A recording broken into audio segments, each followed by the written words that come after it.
Well. We have left a few things on the side when we talked about the changes to the classes and specs yesterday. We have talked about a whole bunch of them, but there was a main change concerning a spec in particular, which was Balance Druid, and then we also left a few other things to the side. Enhancement Shamans, Warlocks, Monks, a few other things have been left to the side, mostly due to my inability to make videos short and concise, so that's my fault, in part. But let's just try to go and finish mentioning all of the changes that have happened in the last couple of days in the beta of Dragonflight, starting with a contentious change. As usual, the community can never be together 100% with one decision. This one is around Spell Lock. Spell Lock was the ability of your Fell Hunter if you were a Warlock. This ability was taken away from the Fell Hunter and put in your default General Warlock 3 for Dragonflight, so it was going to be available to all specs. Starting talent for all specs, no longer part of the Fell Hunter, just yours. Apparently, this was still cause for concern. Why? Because some players also happen to be playing PvP. And the Fell Hunter having Spell Lock turned out to be quite useful for players doing PvP because it allows, for example, to interrupt players even if you are, for example, crowd control, even if you are, for example, in a sheep, in a polymorph, if you're getting chain stunned by a lasso in PvP, you still have your Fell Hunter to interrupt. With the taking away of the Spell Lock and putting it into your spells as the Warlock and not as your pet anymore, that was going to be no longer possible. So, after a few days of re-evaluating this change, Blizzard has actually reverted the change. So, Spell Lock has been removed from the talent tree and returned to the Fell Hunter is the final decision, or at the very least the current decision of Blizzard. Of course, in general, I would say this is a win for PvP players and a significant loss for the PvE players, because you're not going to be playing with a Fell Hunter in Mythic Plus, you're not going to be playing with a Fell Hunter in Raids, so you are basically losing an interrupt if this stays like this, in favor for the PvP option, so to speak. Talking about a one-off type of changes, we have battered, a few days ago, we have battered Mistweaver Monk for getting a whole bunch of nerfs. We can say at the very least Blizzard has reverted one of them. Awakened Feline, the extra talent improvement for your Feline Stomp that will be available to Mistweaver in Dragonflight, now still has a 100% chance for your abilities to reset Feline Stomp. It was nerfed down to 50% because the healing from your Spinning Crane Kick was increased from 15 to 25%. So they increased the healing, but they nerfed the chance to reset. Now, the chance to reset is back to being 100%. So at the very least, one buff going the way of Mistweaver Monk for today. Then we have the 625th change to Marksmanship Hunter. Oh, how lovely. Windrunner's Guidance was basically the bonus effect of your wind arrows. It used to be bonus wind arrows from aimshot have a 100% increased crit chance and deal 25% crit damage. This talent is now changed to something much more useful. Each wind arrow fired has a 3% chance to grant you 10 seconds of true shot. A barrage of minor, small, tiny changes to survival as well. Explosives Expert used to give you 2 and then 4 seconds at rank 2 cooldown reduction to your Wildfire Bomb. Now the cooldown reduction of Wildfire Bomb has been cut in half. It's gonna be 1 and 2 seconds instead of 2 and 4.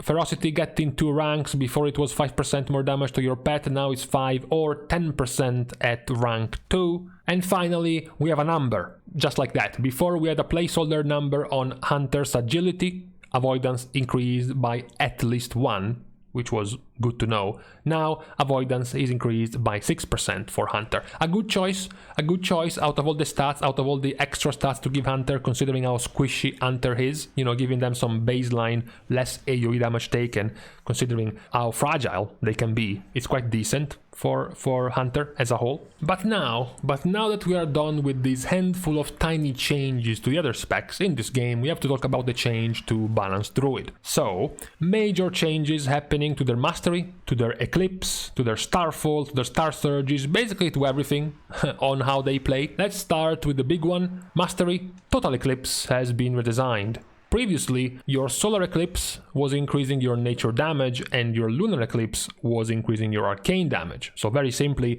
when you are in Solar Eclipse, your Wrath does more damage, and when you are in Lunar Eclipse, your Starfire does more damage. Very simple. Your Starsurge was astral damage. Astral is both nature and lunar damage combined, which meant Starsurge was still gaining bonuses from your mastery, either the nature part or the arcane part. The change is that your nature spells deal increased damage to targets affected by Sunfire, and your arcane spells deal increased damage to targets affected by Moonfire. This is much more straightforward and simple. This simply means you always do more nature and arcane damage because you will always have Moonfire and Sunfire applied to the targets you're hitting. So it's a very, very passive type of mastery. You don't really have to play around it whatsoever. It's just as long as you have a Sunfire and a Moonfire on the target, your mastery is set. So much simpler. The explanation from Blizzard is the previous design of Eclipse and Mastery Total Eclipse created a situation where the power of the spec was dictated by celestial alignment, allowing for double dipping the mastery bonus. Because when you are in celestial alignment, you get both bonuses at the same time, which double dip, as we pointed out, with Starsurge. Because Starsurge is astral damage, it counts as both arcane and nature. When you are inside celestial alignment, you get both eclipse effects, which means you get the solar eclipse nature damage bonus and the lunar eclipse arcane damage bonus, and because Starsurge counts as both, it double dips in damage increase. While this is fun, says Blizzard, it takes away from the power and feel of the spec outside of cooldowns. With this new mastery, our goal is to further reinforce keeping your dots active while continuing to allow for Starsurge, Starfall and Stellar Flare to be able to gain extra benefit from mastery even outside of cooldowns. This is certainly true. Balance Druid was quite a cooldown heavy spec inside of Celestial Alignment, made even worse by the Ventir build of Ravenous Frenzy, so it was quite cooldown heavy, and this change of mastery definitely is going to make Balance Druid much more straightforward and streamlined in their power. Yes, they have much less burst, but also yes, they have much more consistent damage with this mastery change. However, the changes don't stop there. Eclipse itself, so the entire mechanic of Eclipse, where casting 2 Starfires puts you into Solar Eclipse and then casting 2 Wraths puts you into Lunar Eclipse, it also gets completely changed. Eclipses no longer occur in alternation. Eclipses no longer reduce the cast time.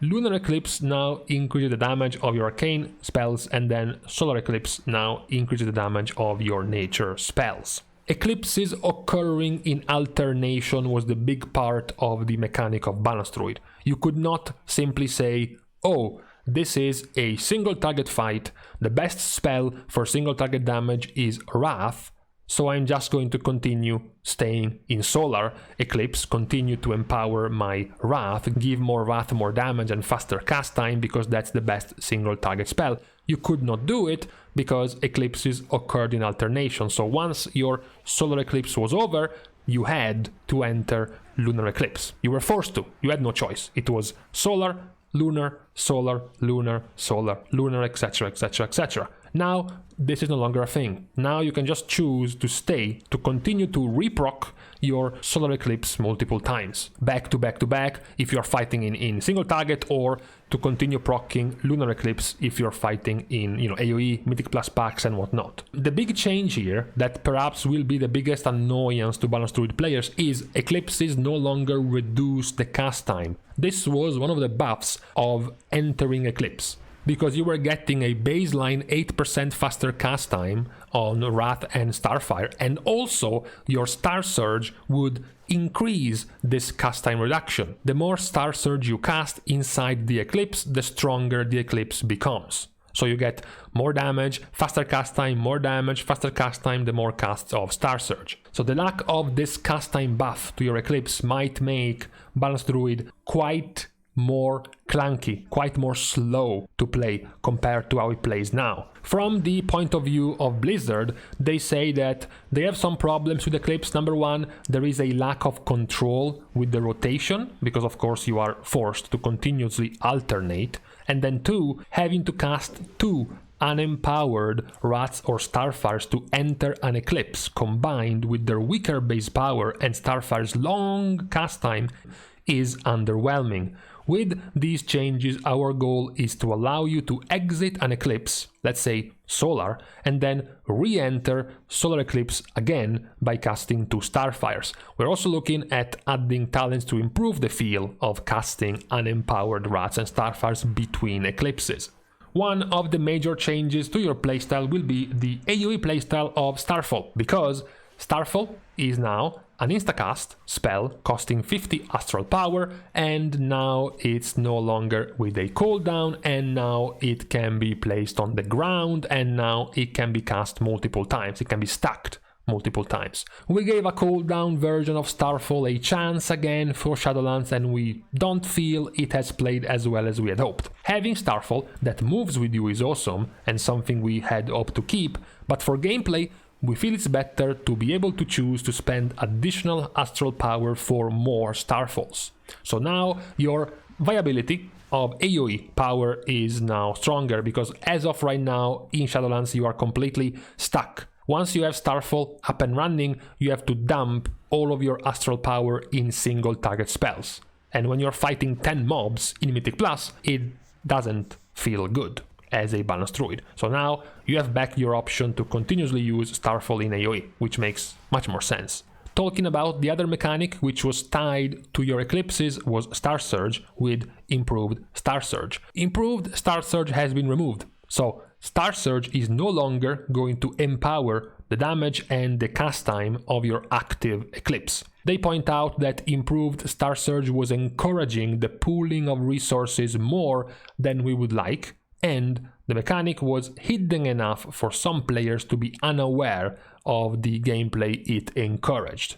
Obviously, as of right now, with just this little sneak peek, Balance Druid is a completely broken spec. It doesn't function, it's awful to play, it's super slow, you don't get any speed ramp up for a very slow spec. You know, Starfire is an awful ability with a very long cast time, and now it lost all of its speed, all of its hasted cast time with your Eclipses. You lost basically all of your burst. You know, it doesn't look nice at all. So Blizzard is pointing out, of course, that this is only a small peek at what we are working, and by no means a complete change list. Our goal with posting some of our larger and more systemic changes is to gather initial feedback and to take that into account when continuing to implement the remaining changes. So don't just take the Balance Druid you are playing now in Shadowlands, imagine it without your mastery, without your improved Starsurge, and then come up with the answer, this spec is shit, because of course there is more to come that will likely, hopefully, fix many of the issues that are currently caused by all of these changes for the way Balance Druid plays. I am personally, while not having enjoyed Balance Druid that often throughout its lifespan, a fan of making Starfall back to being a proper spender for your AoE of Balance Druid. I am less of a fan of the much more simple and much more straightforward way in which Eclipse will now work. I think the entire mechanic behind pooling your energy to dump a lot of Star Surges to immediately empower your Eclipse, immediately give you more and faster cast time to your Wrath and making them do more damage. It was quite good. It felt quite good. I think removing it will require quite a few improvements around the talent tree to make the rotation still feel nice overall for Balance Druid, but still, we can still wait and see what Blizzard is planning for Balance. This is all we can point out for today when it comes to the changes to the specs and classes. We can finish by pointing out the changes to the game, because we have the news that the Dragonflight pre-expansion patch is now on the PTR. So the new things in the PTR are the new HUD, the new UI that will be live in Dragonflight. So changes to most of your UI from Dragonflight will be available in the pre-patch. We also have the new talent system, which will be rolled out in the PTR. So even if you don't have Dragonflight, even if, like me, you have not been invited to the beta, you can pop in on one of your characters and test out the new talent system. And in case you were wondering, no, the drag tier are not yet available on the PTR. The drag tier will be available at the release of the pre-patch for the record. You will be able to play it for the record, but it's not yet on the PTR for you to test. Just pointing this out in case you were rushing to the PTR client to try out the drag tier. That's not a thing yet in the PTR.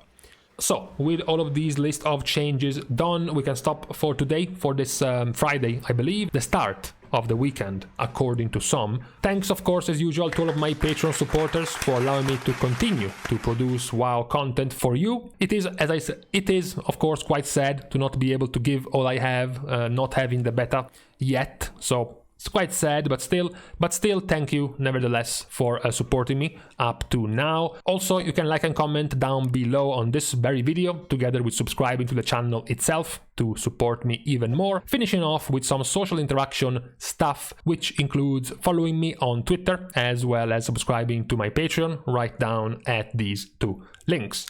Now, thank you guys again for watching as usual. See you guys soon, which is very likely tomorrow. And in the meantime, I am very confused. My schedule in the last few days has been hallucinating, I would say. I think I haven't slept for more than 4 hours at a time in the last week. It's really weird.